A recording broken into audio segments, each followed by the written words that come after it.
Mirë mbrëma, jemi në emisionin tonë e dashur edhe e zgjedhur. Ti e dashur nga Perëndia dhe ti e zgjedhur për një plan hynor. Sot do të flasim për një temë shumë të rëndësishme në kohën sot që po jetojmë, sa e rëndësishme është ai zgjimi frymëror, sa e rëndësishme është që kisha të marrë një zjarr të ri, sa e rëndësishme është që rizgjimi frymëror të jetë tek çdo njeri. Sot kam një mysafire shumë të veçantë në studion tonë. Ajo është Eriona Grabocka. Eriona, faleminderit që ke pranuar ftesën për të qenë në emisionin tonë. Faleminderit Ina, është kënaqësi të jem sërish me ju. Po, dhe unë jam shumë e lumtur, jam shumë e gëzuar, e privilegjuar, jam vërtet e bekuar që ti je këtu në mesin tonë edhe sa e rëndësishme është rizgjimi shpirtëror në kohën kur sot po jetojmë. Rizgjimi shpirtëror është i rëndësishëm në çdo hap të ecës sonë me Jezus Krishtin. Pa anën shpirtërore, neve nuk mund të ndjekim Zotin. Pse? Zoti është shpirt. Edhe vetëm në mënyrë si neve mund të dëgjojmë Zotin, mund të duam Zotin, mund të ndjekim Zotin, mund të jemi obedient, të bindur Zotit, është në qoftë se neve ecim në frym, ecim në shpirt. Tani Zoti thot në fjalën e tij, domethënë, ata që janë të drejtuar nga fryma ime quhen fëmijët e mi.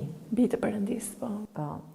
Domethënë, aq që rëndësishme është që jo vetëm në të kohë që neve jemi, por që nga momenti që neve themi me gojën tonë dhe ne besojmë në zemrën tonë që Jezus Krishti është Zot, nga ai moment e deri në momentin që neve do shkojmë në parajs, neve duhet të jetojmë në shpirt.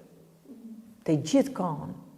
Neve nuk e kemi luksin që neve nuk mund të jetojmë në një rizim shpirtëror çdo ditë të jetës sonë. Sepse ai rizim, çfarë është rizimi Ina? Flas pak për të. Rizimi është kur neve e pranojmë Jezusin si Zot dhe shpëtimtar.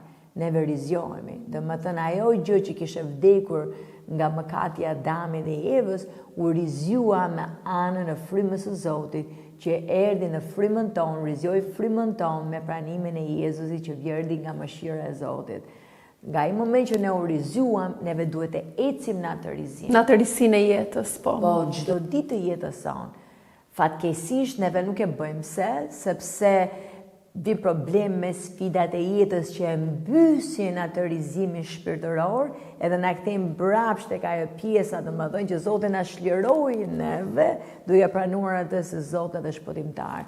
Edhe prandaj edhe në historinë e Biblës, e neve kemi parë si në historinë e njerëzimit, edhe me Azusa Revival, që ishte rizimi që ndodhi 120 vjet përpara në Los Angeles, me William Seymour, ishte rizim shpirtëror që ai u lut. Edhe her pas here Zoti vije me frymën e tij në një mënyrë shumë të fuqishme edhe rizjon njerëzit e tij, domethënë, në realitetin që ti duhet më ndjekësh mua.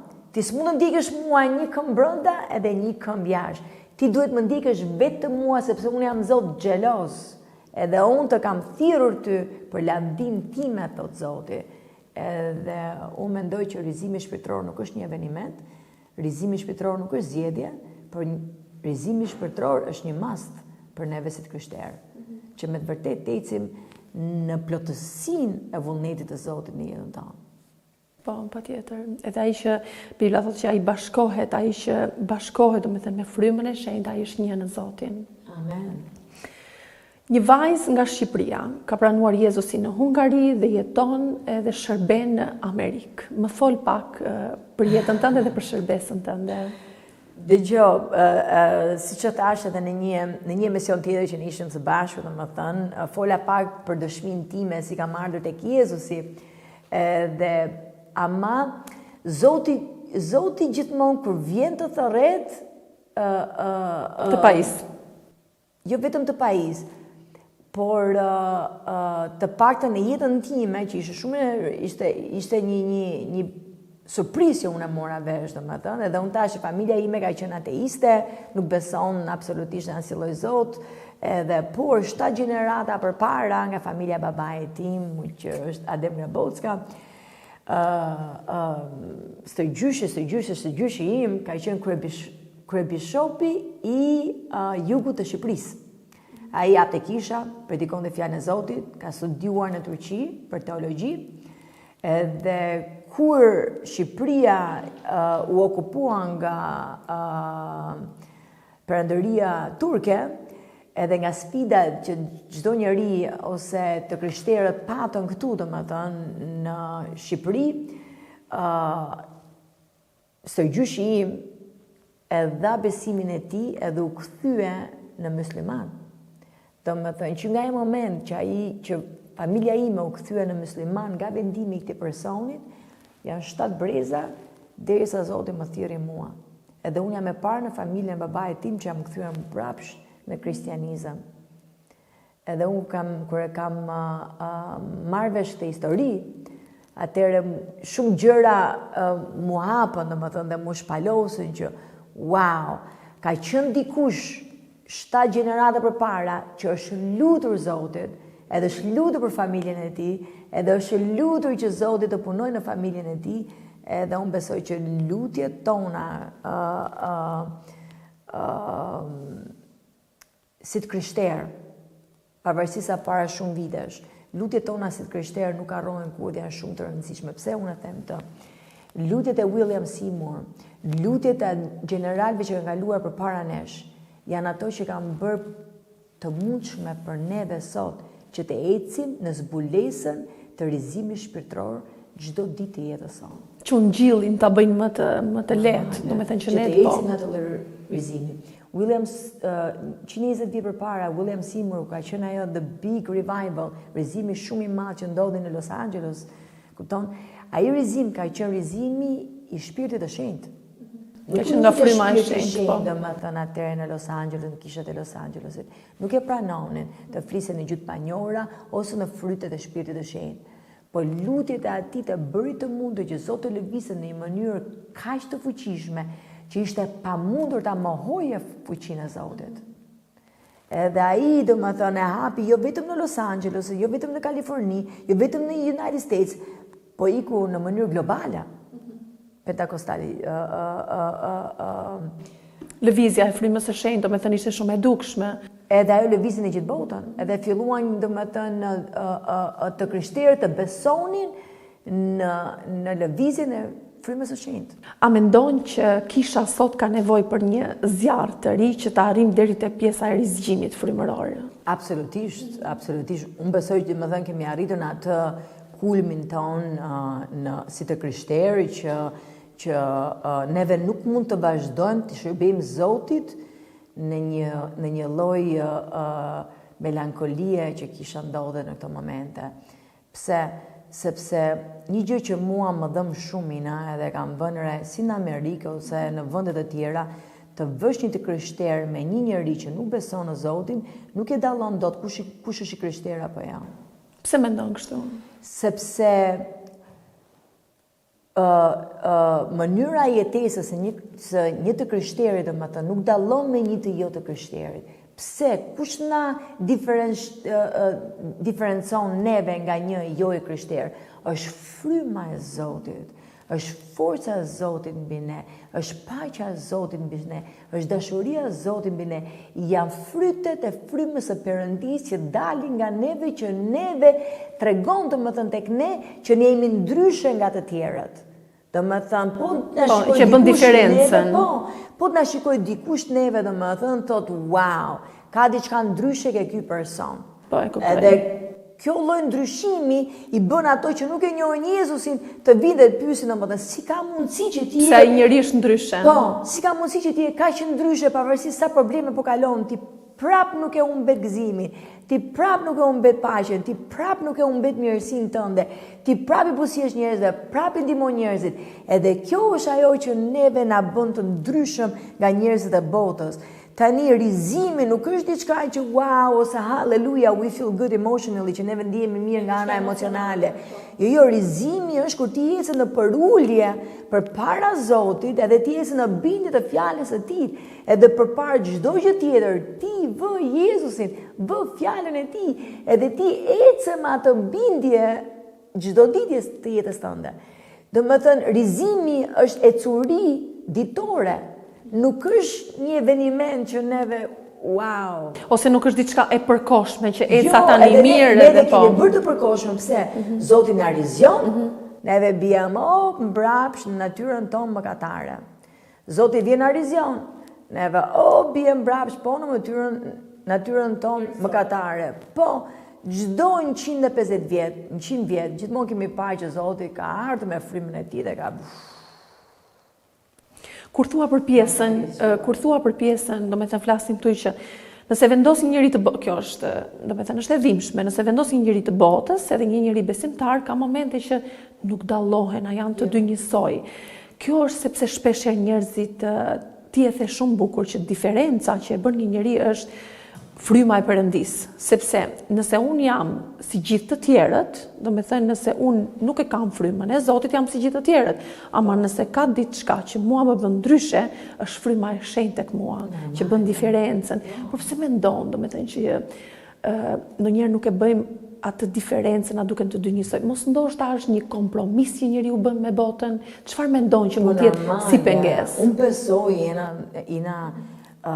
që të krishterët, nuk po them të gjitha, po arsyeja sepse ne jemi të vakët, është sepse nuk e lejojmë shpirtin e shenjtë të na drejtojë neve. Shpirti i shenjtë është ai që ka fuqinë të na japi neve forcë, që ka fuqinë të na japi neve mençuri, ka fuqinë të na japi neve zbulesë, ka fuqinë të bëjë çdo gjë në ne dhe nëpërmjet nesh në mënyrë që neve të ecim si bitë të Perëndisë dhe neve të dallohemi që neve i përkasim Jezusit. Kur neve nuk e konsiderojmë shpirtin e shenjtë, nuk e pyesim atë, nuk e ftojmë atë, nuk kemi marrëdhënie me shpirtin e shenjtë, atëherë neve mundohemi që ta ndjekim Zotin në natyrën tonë humane. Është e pamundur të ndjekësh një Zot shpirtëror në natyrën tonë humane, njerëzore, është e pamundur. Sepse Zoti është shpirt dhe ai mund të ndiqet vetëm në natyrën tonë shpirtërore. Po mënyra si neve mund ta ndjekim atë në natyrën tonë shpirtërore është vetëm nga ndihma e shpirtit të shenjtë. Jezusi tha disipujve të tij, domethënë i tha, prit, mos bëj asgjë. Prit sepse unë do ju sjell ndihmësin, atë që do ju drejtoj dhe do ju ndihmoj në ecurinë tuaj, sepse nuk është nga fuqia jonë, nuk është nga vullneti ynë, nuk është nga dëshira madhe që neve kemi për botën që të ndryshojë, është vetëm nga fuqia e shpirtit të shenjtë që ndonjë gjë mund të ndodhi në nesh edhe nëpërmjet nesh në këtë botë. Është vetëm puna e shpirtit të shenjtë. Kaq. Dhe Jezusi e dinte kur i referohet kur thotë që unë do t'ju jap ngushëlluesin. Jezusi e dinte që ata do të kishin nevojë, domethënë patjetër. E dinte që pajisja më e mirë ishte për në shërbes, për jetën e tyre, për ecurinë. Unë besoj që shpirti i shenjtë, roli i tij nuk është vetëm ngushëllues. Roli i shpirtit të shenjtë është drejtues, për të këshilluar, për të folur, po. Këshillues është unë e konsideroj shpirtin e shenjtë si pastori im i madh. Po.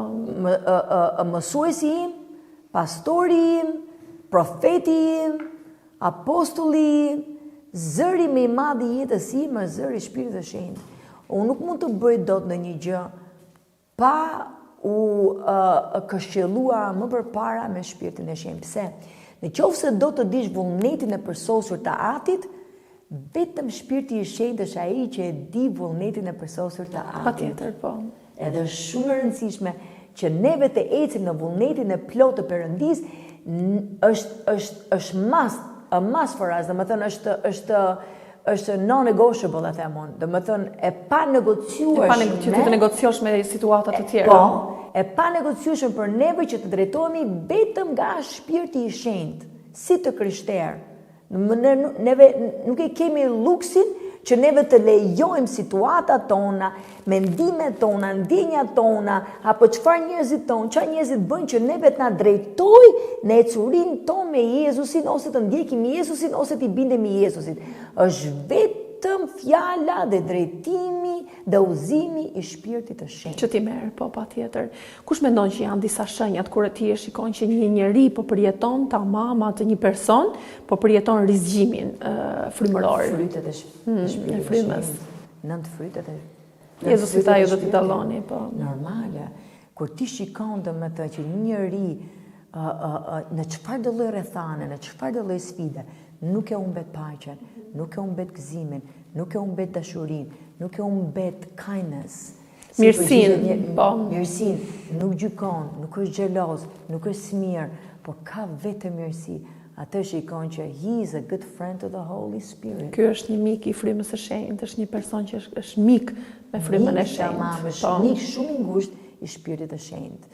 Edhe unë jam shumë frymëzuese domethënë nga shumë gjeneral të Biblës, si për shembull Pali që njëri që este me Zotin, njëri mbushur me frymën e Zotit, edhe njëri që unë besoj domethënë që ai nuk ka bërë gjëra pa këshillën edhe pa mençurinë e Shpirtit të Shenjtë. Dhe dikush është e bukur atë Pali shpeshherë sepse njerëzit i referojnë kur thotë që Pali e takoi Jezusin në Damask. Kurse unë mendoj që nuk e ka takuar vetëm në Damask. Pali e ka takuar Jezusin çdo ditë. Kjo është e bukur. Është vërtet shumë e bukur sepse ne referohemi që e ka takuar Jezusin në Damask, por ai e takoi çdo ditë të jetës tij. Kjo është e bukur. Po kush e bëri të mundur që Pali të takonte Jezusin çdo ditë? Ishte zgjedhja e tij, zgjedhja e tij, po dhe marrëdhënia që ai kishte, edhe i hapur në frymës së Zotit. Patjetër, po. Sepse kush na jep neve vizionet, kush na jep neve zbulesën, pasion, dëshirë, një gëzim për një shërbes të re, është vetëm fryma e shenjtë. Që ta jep ty vizionin. Për shembull, shumë e rëndësishme, Bibla asnjëherë nuk mund të lexohet pa ftuar Shpirtin e Shenjtë që ta lexosh së bashku. Do të jetë thjesht si një roman. Normale. Nuk mund të marrësh ti asnjë lloj njohurie dhe asnjë lloj zbulese në anën shpirtërore, nëse unë nuk e lexoj së bashku me Shpirtin e Shenjtë, edhe ja prioritet Shpirtit të Shenjtë që të më japi mua enlightenment in my understanding. Që të zbulesën për ti ta kuptuar. Edhe është vetëm fuqia e tij. Edhe kur ti bësh shoku ngushtë me Shpirtin e Shenjtë, asgjë nuk është e pamundur për ty. Sa më pëlqen kur disa njerëz i referojnë kur thonë evidenton që ajo është një mik e ngushtë me frymën e shenjtë, ose ai është një mik i ngushtë me frymën e shenjtë. Ama është evidente. Ne nuk mund të themi që nuk e di nëse e dalloj, por është evidente. Po, sepse fryma testifon gjithmonë, testify. E dëshmon gjithmonë. Fryma do të dëshmojë gjithmonë. Është shumë e vërtet. Fryma do dëshmojë domethënë për frymën e Zotit. Patjetër. Dhe është shumë e rëndësishme që neve të kemi zbulesë të plotë për plotësimin e Zotit, që është Ati, Biri dhe Shpirti i Shenjtë. Pali e thot në fjalë, domethënë, një nga letrat e tij që e mbyll në fund fare, thotë, unë lutem që juve të keni mëshirën e Zotit, dashurinë e Zotit, edhe fellowship with the Holy Spirit. Dhe marrëdhënie me frymën e shenjtë. Po, një nga letrat e tij, po, zakonisht ai është marrëdhënie. Edhe është marrëdhënie ditore, personale, normale. Unë jam aq më i njohur se Zoti për Shpirtin e Shenjtë, sepse ta ndiqja atë do ishte pamundur. Por Shpirti i Zotit është ai që e bën të mundur për mua që unë të ndjej gëzim në çfarë do lloj situate, çfarë do lloj sfide, ose të kem atë paqe, domethënë edhe unë kam dëgjuar lajmin më të keq në jetën time, unë prap kam atë paqe që çdo gjë do bëhet mirë. Çdo gjë do veproj në të mirën time, sepse unë e dua Zotin dhe unë jam mbi e tij. Ai nuk do më lërë mua sepse asnjëherë nuk më ka lënë, edhe Zoti nuk ndryshon, ai është i njëjtë. Dje si sot dhe si gjithmonë do jetë i njëjtë, asnjëherë nuk ndryshon. Po tani kush ma jep mua zbulesën dhe gjithë këtyre premtimeve të mrekullueshme të Biblës, është fuqia e Shpirtit të Shenjtë. Je ftuar në Kosovë për konferencën e grave. Më fol pak për këtë përjetim. Ka qenë një eksperiencë shumë e bukur për mua, pse arsyeja është sepse Kosova është një vend që unë e dua shumë.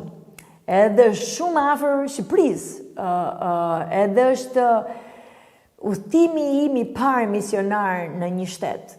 Edhe gjithmonë do gjellet një nga takimet e mia më të veçanta.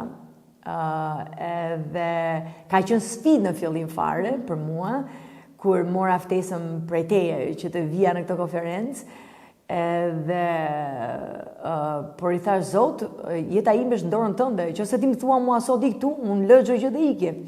Kështu që po jam shumë emocionuar, sepse arri që nuk e mendoja kur që unë të flas edhe shqip për gjërat e Zotit, sepse unë kam arritur në atë pije dhe si me bëj shumë vite që unë e kam në Shqipërinë, që unë lutem në anglisht, unë lexoj Biblën në anglisht, dhe për mua që të flas në gjuhën e mamës sime, domethënë për personin që unë dua më tepër, që unë adhuroj më tepër në jetën time, për Jezusin, është shumë e veçantë për mua.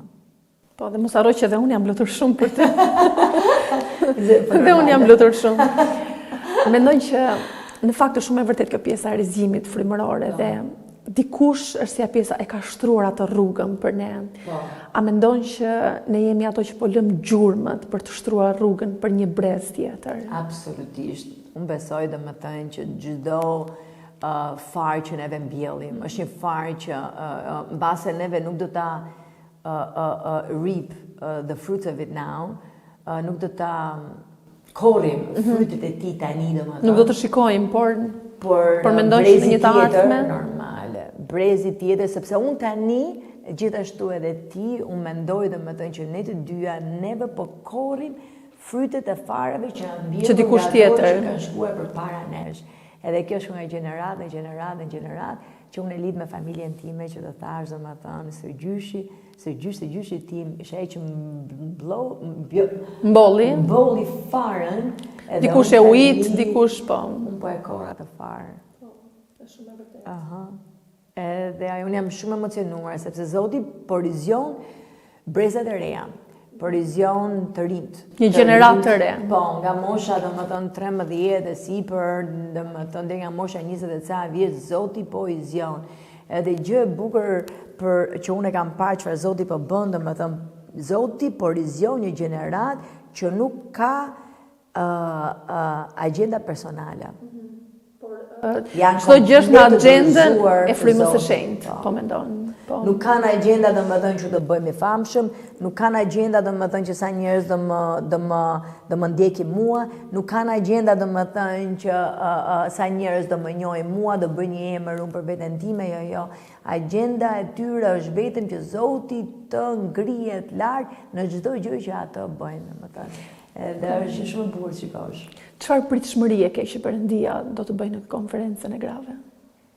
Dëshira ime dhe lutja ime përpara Zotit ka qenë që ai të ndezi çdo grua edhe çdo vajzë që do vinë në këtë konferencë, ta ndezi me zjarrin e tij, që nuk shuhet kur, po një zjarr që të jetë aq I madh që kudo që ato shkojnë mbrapsht, në çfarëdo lloj pozite jetese që ato janë, anvise shtëpiake, ose punojnë në shtet, ose punojnë në biznes, në çdo lloj komuniteti që ato shkojnë, edhe ato komunitete të marrin flak, vetëm nga zjarri që është në ato, si është historia e Samsonit në Bibël, që